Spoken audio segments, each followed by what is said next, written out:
Hey everyone, welcome to Get Hands Dirty. Today we're making this Grasshopper Pull Toy.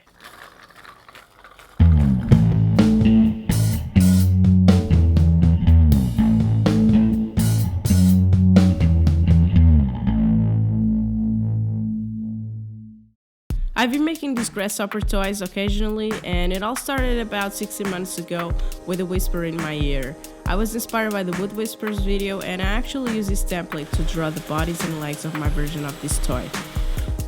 The bodies are pretty thick, and I like to use a light colored wood.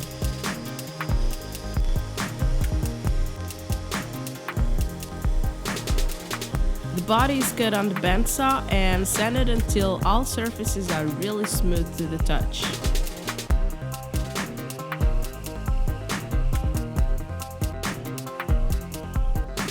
I used to cut the wheels with hole saws in the past, but this time I'm making good use out of my X-Carve CNC machine.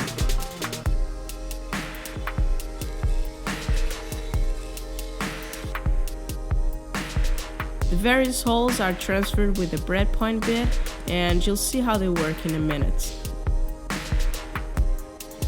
I turned for all the edges, and because the wood grain doesn't run always in the same direction when it hits the router bit, some parts end up looking pretty rough, so I need to do some extra sanding.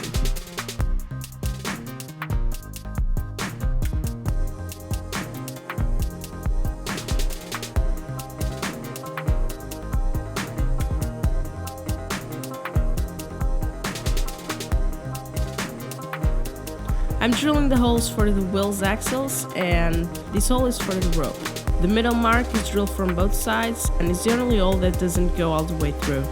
Here I'm breaking all the sharp edges of the wheels with a round over bit, and it's time to give the legs some shape.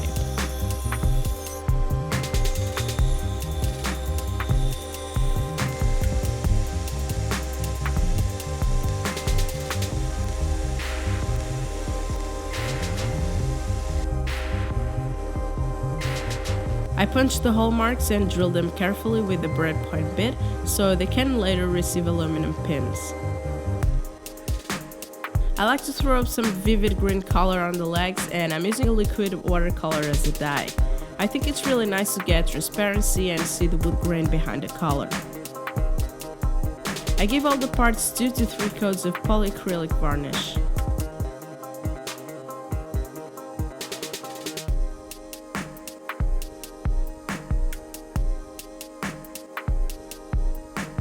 I use my new stamp before applying the second coat on the bodies.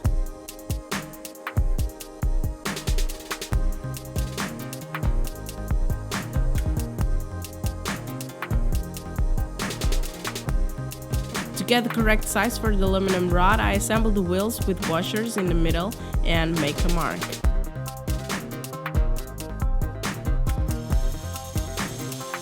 The rods are cut to size, and the ends are sanded smooth and perpendicular.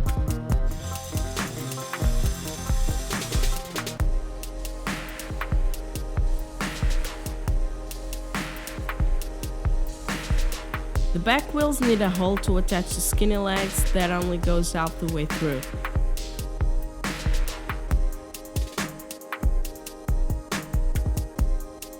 To fix the wheels in place, I use epoxy glue and make sure to leave some wiggle room. The axles need to spin as freely as they can so you don't get problems later.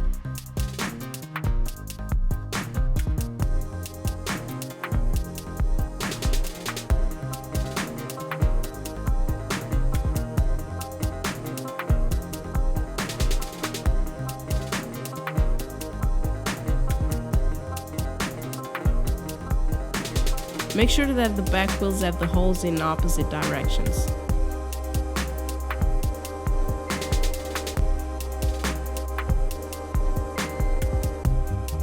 The pins and legs also need to be loose. I test them by spinning, and if the leg doesn't spin freely, make sure to enlarge the hole a bit with the same drill bit you used before.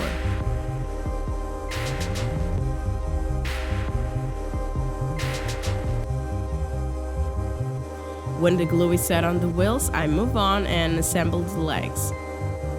I use pins with 2 lengths, longer ones on the larger leg and shorter ones to attach the skinny leg to the back wheel.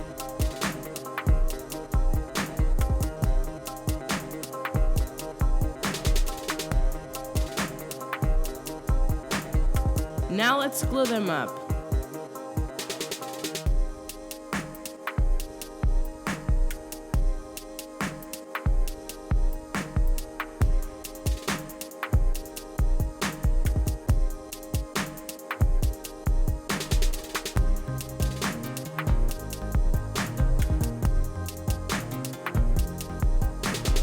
Make sure it moves effectively and repeat the process on the other side.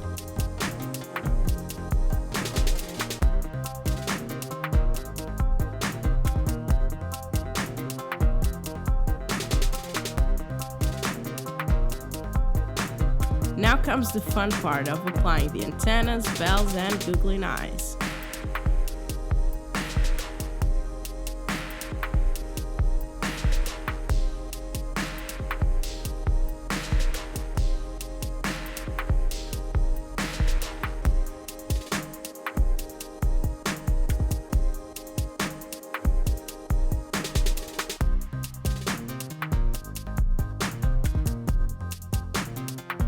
Finally, I made a loop with a diamond knot on one end of the rope and tied it up to the grasshopper.